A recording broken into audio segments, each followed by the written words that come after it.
Let's bring in Congressman Greg Steube from House Judiciary. Sir, your reaction, do you think Republicans will call in both John Bolton and the Bidens? Senator John Kennedy says this could then end up lasting through even May. What do you think? Well, yeah, if they're going to call one witness, then they need to call all the witnesses that a Republican had. There's a list of them that House Republicans asked for in the House that we were denied the opportunity to hear from those witnesses.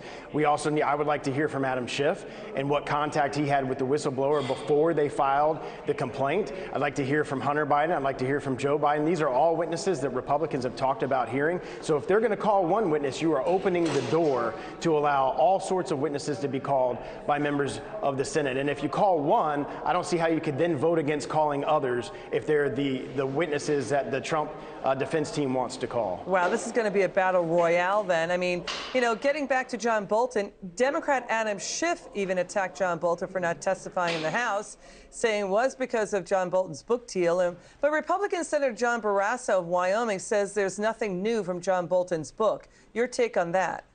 Well, yeah, I mean, and one thing about Adam Schiff, he said that the evidence is overwhelming and compelling and incriminating. If it's so overwhelming and compelling and incriminating, then why do they need additional witnesses to come and testify about it? So that's one issue as to the witnesses at all. But again, you heard Alan Dershowitz when he gave the defense yesterday, I believe it was, that even if you took what John Bolton as being true, it's not an impeachable offense. You haven't met that constitutional burden of treason, bribery, high crimes, or misdemeanors. So I think you'll see the defense team, the Trump defense team, argue that point, even if he is brought in to testify. You know, it looks like viewers are tuning out impeachment. Maybe 5% of total available viewers, adult viewership, watched. It's down from about 80% during the Nixon-Watergate hearings, about 33% during Clinton.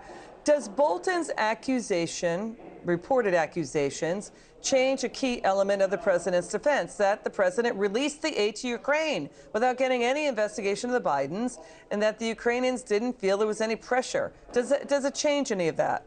I don't think it changes anything. You go back to the actual facts that we know, and the facts that we know is we have the transcript. All the American people can read for themselves. There's no quid pro quo in the transcript. There's actually no discussion about the aid at all in the transcript. So we know that for a fact, that that wasn't a basis and that wasn't what was going on. So go back to the facts.